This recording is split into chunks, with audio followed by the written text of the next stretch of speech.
Hello everyone and welcome to Eye to Eye Kansas City on our latest edition. I do thank you for watching. Alright, what we got cooking up for this edition is a lot of election results and the language on the April 8th ballot rather, on the school board here in Kansas City. And the issues, we have questions 1 through 5, and we as voters have made a positive swing as a yes, but a negative for all voters not to turn out to the polls. We'll give you the latest on the results, and of course they will be at the bottom of your screen momentarily. Let's jump into the latest election results. We're going to change a little format here on Eye to Eye Kansas City. What I want to do is go over what was on the ballot on April 8th, and as I mentioned in the tease a bit just a moment ago, that we will have the results at the bottom of the screen, and I will go over those in just a moment. But question 1 read, shall the city of Kansas City, Missouri issue and sell waterworks bonds in the principal amount of $500 million for the purpose of extending and improving the waterworks system of the city, including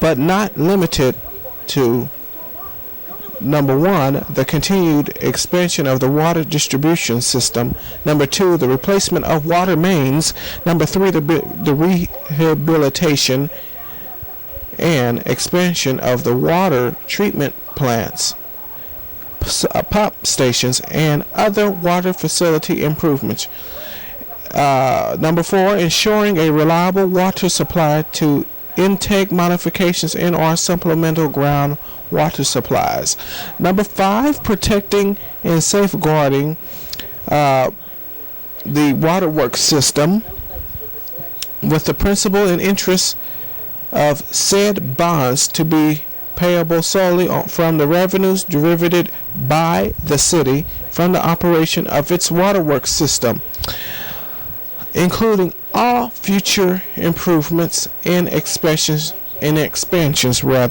thereto. All right, now that was what was on the ballot on April the 8th in terms of question 1. We'll go over the results here in just a moment. But question 2, shall the Kansas City reads as this. Question 2, I'm tongue-tied this evening. Question 2 reads as this: shall the city of Kansas City be authorized to establish the following fees for permitting, inspecting, and regulating lodging establishments, such as hotels and motels, for the purpose of protecting the public health and safety? Application fee of $100 for initial lodging establishment applications and modifications of particular requirements and conditions embodied in permits. Annual permit fees to operate in reinspection fees based upon the number of rooms in a lodging establishment as follows. We're not going to go through the numbers. They are posted on the screen, I do believe, but we're not going to go through those numbers. And authority is asking for the authority to adjust the above fees annually to reflect the change in the consumer price index for all items / urban consumers / Kansas City, Missouri, published by the United States Department of Labor, Bureau of Labor Statistics. The city is also authorized to make cumulative adjustments for those years in which fees were not previously adjusted. Now, I know I'm not the one that's going to really say too much today on what has happened, because I'm very disappointed. Yeah, there was people that turned out to vote, but it wasn't enough. And yet we complain what's going wrong in Kansas City. But we see it plain as day on these sheets. We see it plain as day when we go to the polls. We see it plain as day in front of our eyes. But we choose not to go and be a part of a democratic process. And this democratic process is what is going to get us closer to a voice in some of our communities. Now, the next issue, now just my little tad bit, but the next issue, should the charter of Kansas City be amended by moving election dates from late February and late March to early April and late June, and beginning terms of office on August 1st. Then, question 4 asks, should the charter of Kansas City be amended by updating financial reporting and procedures, providing for submission of the annual budget by the city manager to the mayor and council based on a required 5-year financial plan, expressly permitting the mayor to work with other governments if the interests of the city can also be advanced, renaming recognized emergency ordinances as ordinances with an accelerated effective date, permitting elected officials to serve in a non-city appointive position not consistent with their city office, or public office rather. Then question 5 states, should the charter of Kansas City be amended by removing the requirement that certain operational charter departments be listed in the charter but retained until modified by the city council, and requiring the existence of a health commission. Then I think this is it. Okay, well then we had the school board elections here in Kansas City, and I got to sort through this all out. Do we not have that list here? I want to say that we did once upon a time, but I guess I don't here. Well, you know what, we can just go off this list. For the school board, we had, for the at-large seats, you had Patty Manser, Katrina Taylor, and Hartsfield, Jay Bailey. Manser and Hartsfield took the vote. Manser took the vote of 37.27%. For the sub-4 district of the school board seat, went to Robertson with a 67.75% vote. And let's just go to the issues now that we're on the issues here, and I got the sheets here. And there were also some write-in votes, which we are not going to do because they were not obviously that important. But for question 1 in Kansas City, it passed with an 81.48% vote, yes vote. Question 2 passed with a 74.3 yes percentage vote. Question 3 passed with a 76.87% of the vote of a yes, and question 5 passed with a yes with 57.75% of the vote. Now I turn again to talk to you as a citizen, talking to other citizens in this city. You might get mad at me for saying what I'm going to say, but I really don't give a fat rat's behind. That ain't what I want to say, but we're keeping it real on TV. But let me say this. You can go to your child's school and raise hell all you want to. You can go to the city council meetings and raise hell. But where are some of you at when it's time for election cycles? When it's time to put your mouth where the money is? When it's time to show elected officials, it's time to either get the boot or we're very impressed at what you're doing. This is the way that we show these people we mean business. And this is what the democracy is all about. But we are failing the democracy. And this is why sometimes these voter ID laws are the reason why they come in. Because people don't vote. And they see that. They see they can throw issues on a ballot and trick you and make you not come to the polls and make you not reach for the stars and go into the polls. It don't take that long to vote. I'm not sure why we didn't vote this time, but I'm very disappointed. And I'm sure there are some that did vote and that did put their money where their mouth is and are disappointed in us too. I am disappointed, best believe that. But, this is the reason why, and I must address this to the city council and important figures of the city. This is why people move out of Kansas City, because of tax, and issues after issues after issues, after issue after issue after issue. We continue to go to the polls for no apparent reason. If you put things on there that do matter, I would be more than welcome to vote yes for them if they did matter and they were of a great financial importance, but they're not. But we're failing ourselves. But what I want to do now, those who are not registered to vote, you need to log on to KCMOresources.weebly.com. Take a look at that page. Take a look at it.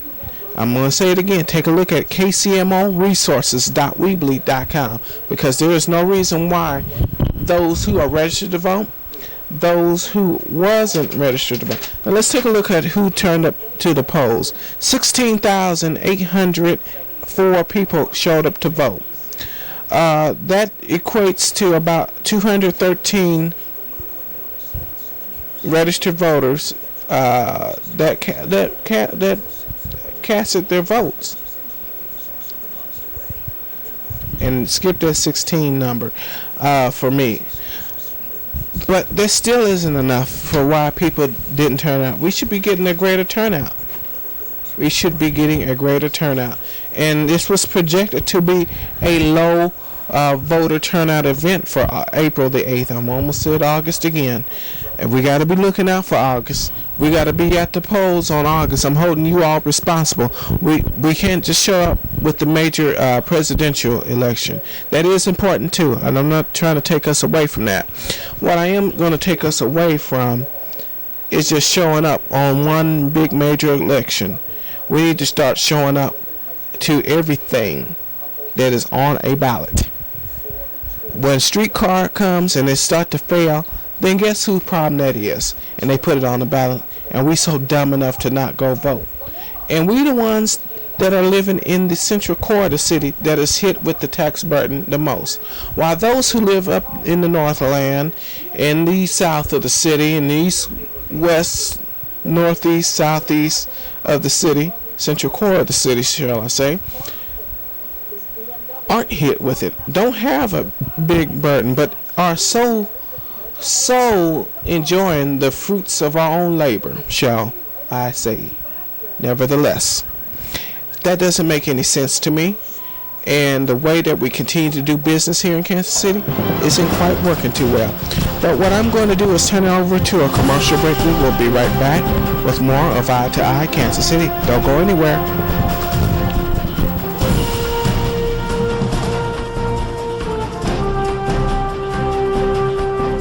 Wow, folks, growing pains are some of the toughest pains there are in business, and we are growing like crazy. We've had to rent multiple warehouses just to keep up. Some were set up on a month-to-month basis, and unfortunately, I'm losing 2 of our warehouses to permanent tenants. I don't have anywhere else to move this siding to, so I have to liquidate. If you have a favorite color and it's still in stock, you can save big. Call now. Get ready to fall in love with IHOP's new sweet cream cheese crepes. Delicious. Tender, delicate crepes. Light. Filled with perfectly sweetened cream cheese. These are very sweet and delicious. And paired with luscious new fruit. Juicy whole blackberries. These blackberries are incredible. Ripe red raspberries. Tart but sweet. And succulent peaches. Peach for a peach. New sweet cream cheese crepes at IHOP. Hurry in now. It'll be love at first bite. IHOP, everything you love about breakfast.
here on Eye to Eye Kansas City. We're always on your side, and we're always on eye2eyekc.com for the latest in shows and everything all about Eye to Eye Kansas City. All right, I'm going to talk to you a bit more on some issues going on in Kansas City, but I want to draw your attention, shall I say, over to something that has happened back in the past. But the reason why I'm talking about something back in the past, because it may have an issue of returning up in our society now. And what I want to talk to you about is COINTELPRO. Now, the COINTELPRO, the term itself, should suggest something. Intel, intelligence, intelligente is what you should be looking at. Counter-intelligence program, that's the acronym, COINTELPRO. What was it all about? It was to monitor, manipulate, and kind of disrupt. It ain't just kind of, it did disrupt social and political movements, and it disrupted political movements with the notable people of Dr. Martin Luther King Jr., the Black Panthers, the anti-Vietnam War, American Indian movement, and similar groups as well.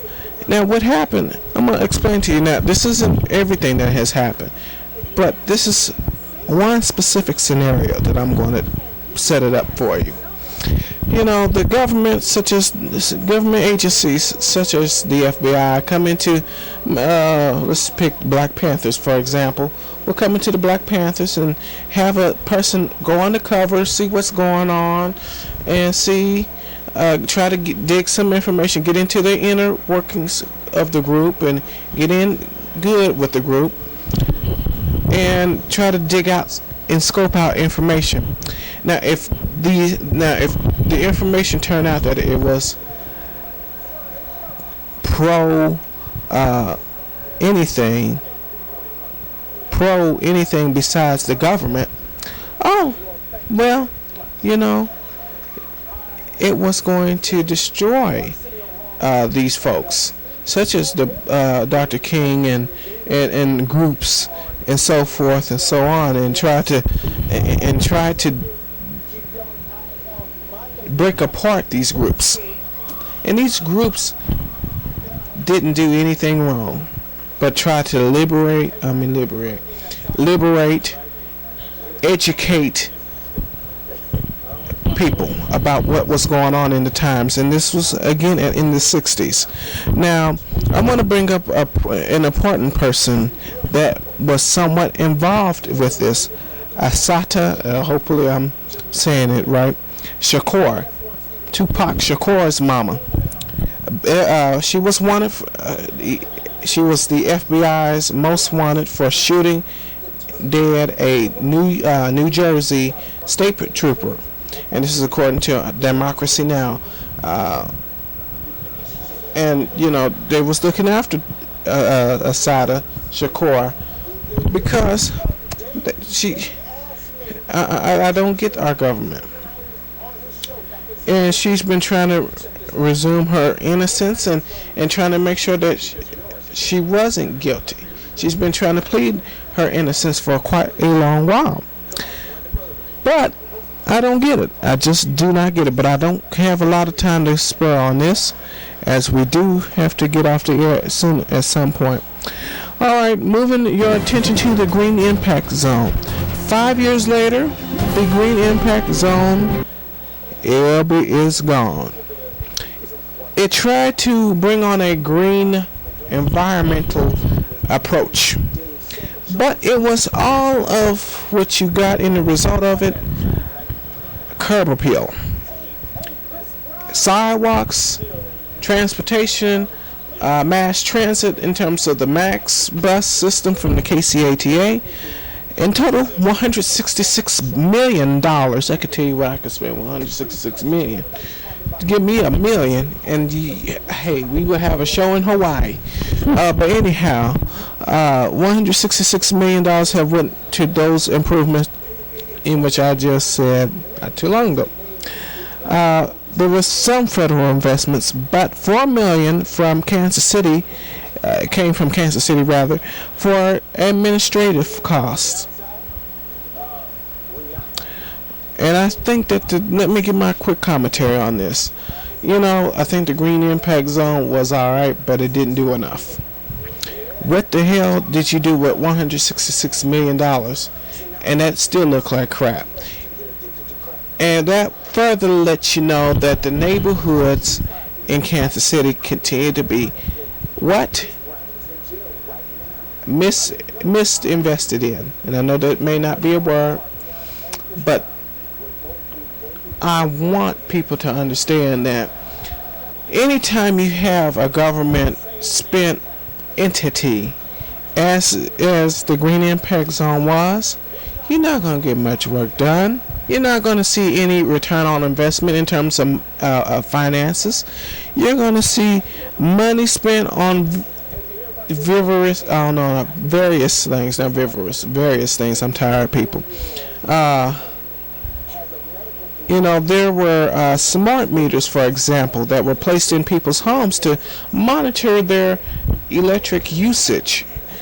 And I feel that, while it was just a gesture, was it a good one? Was it a bad one? What was the deal in this Green Impact Zone? It didn't really bring too much impact, but let's fix this and this and this. It didn't try to help educate people. It didn't try to sprucing up a neighborhood like I think a neighborhood should be sprucing up. Bring new jobs like it was supposed to. It brought some jobs, but it didn't bring a whole bunch of jobs like people were anticipating the Green Impact Zone to be. It was advertised as a green movement, but have failed to be as such. And finally, what I want to bring your attention to very quickly is the streetcar. Now, there's $61.7 million to be invested for the Main Street streetcar line, and it covers 2.2 miles. There's an additional $23.6 million for the water and sewer work in the area. I don't know why we continue to have to talk about this, because I think this streetcar is a bunch of can I not say it? Can I say it? Can I get your permission? Please let me say it. It's a bunch of bull. Instead of investing money on the sewers themselves, you just had an election to where we done voted on bonds. Why are we spending more money on streetcars and trying to reevaluate the water to bring water and sewers for the damn streetcars? I don't care for these damn streetcars. The people up north can kiss my behind, as far as I'm concerned, because they're not the ones having to fork over the bill. We are the ones taking over that bill, and everyone knows that. Everyone in the central core of the city knows that. Everyone up north knows that. Everyone in Northland knows that. Up in the Northland knows what is going on. Everybody knows this. This is a game. Streetcar, light rail, whatever you want to call it, it doesn't do a doggone thing. And I think what they ought to do is wait for the downtown streetcar light rail project to take place and see how it shapes up before expanding. And if they really, like I've said here on this program numerous of times, I think that the streetcar expansion should wait a while. Don't just do it in a year or so. Let the money. Let's focus on debt first. Let's focus on paying off Camper Arena, for example. Some of you have. There was one person that have given me flack about Camper Arena. Well, you try living in this city. Oh, wait a minute. You have lived in this city. Where you at now? I haven't been in Kansas City for a while. Your commentary and news story on Camper Arena was flat. Well, you are flat because you're not here. There you go. Alright, here's my final word. I'm going to transition on to my final word, and my final word is basically what I just said. There are those that criticize this show, and there are those that criticize it for the good and the bad, and I've notice that I've made a few mistakes already in this show, but it is late. This is my first late show ever, and I don't think we'll do this again at any time. But we had to get the election show together and on point for the most part. I'm not going to say all the points in the show were very connected, but at least the information was much connected. But what I want to really draw into point is there are some people that are so disrespectful about this show, and we've done a lot to cover things that aren't covered by mainstream media. We've helped a girl that was missing in Kansas City find herself home. A missing girl that ran away from a facility find her way home. We've covered stories that wasn't being covered by mainstream media. We are going to continue that passion. And I don't care what people want to sit here and say and do, because guess what? This isn't my show. This isn't your show. You don't have to watch. If you want to watch, I'm very grateful for your viewership and loyalty. But I'm not going to take no bull crap from nobody. And I do mean those that want to be cowardly enough to draw their little comments at the bottom of our videos and be so snarky with it. Screw you. Now, I understand in the past that we've had faulty equipment. Yeah, we have. I'm going to be realistic. But with any show, you're going to have a budget. And this show has this much of a budget, as opposed to shows that are doing very well to have a large budget like this. So you can't really sit here. You could tell me, well, you need to go get a new camera. It costs money, people. It's like this. When you go to the dealership, and I don't have much time, you go to the dealership and the dealer tries to sell you something, and you know that isn't what you want, and you know that isn't what you need. You know what you want. You don't want this salesman to joke you around. That's how I feel with some of you all. Some of y'all joke me around, and it ain't gonna last too long. I'm just letting you know. This little party that you have here ain't gonna last too long, because the comment section will be disabled. If you want to rate the show as a thumbs down or a thumbs up, good for you. Those who continue to watch and know what we're doing, I do thank you and I do appreciate you. And on that note, ladies and gentlemen, that wraps it up on my final word, and that wraps it up for us here on Eye to Eye Kansas City. Have a great evening, and we will see you next time. Bye-bye, folks.